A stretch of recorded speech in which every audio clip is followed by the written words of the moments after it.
Right, time to check in with Tyler Orton once again from Business in Vancouver. Tyler, some jobs numbers out today.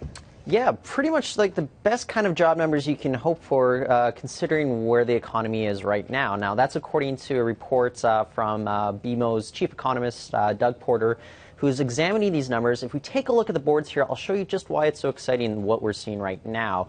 Canada added nearly 60,000 jobs back in May. Now, that has left the unemployment rate unchanged at 6.8%. The reason why is because there's more people entering the workforce trying to get jobs. So that's actually pretty good for the economy. If you take a look at the next set of numbers, I'll show you what it means for British Columbia.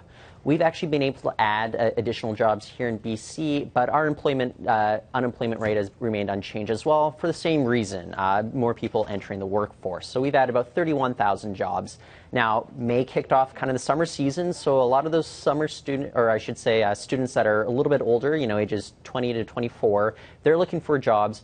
Their unemployment rate is now sitting at 15.1%, so that's up about 1.5 percentage points compared to the same period a year ago. We'll keep a look at those numbers throughout the summer. It'll be interesting, especially as more high school students are entering the workforce. Now, what's leading the job growth?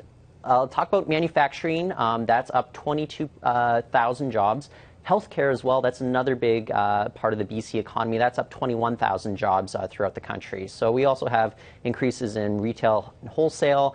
I also want to circle around natural resources. We did see a decline there of about 2,400 jobs. Natural resources does play a big part in the BC economy as well.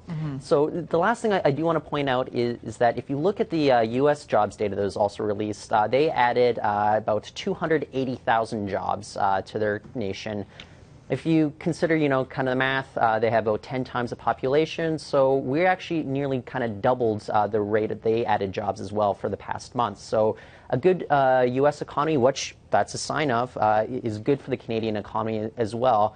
So it's really good news all around, especially since we got really kind of poor numbers when it came to GDP growth last week. So this is actually looking up quite well for Canada. All right, thanks very much, Tyler. You can get more business news at BIV.com.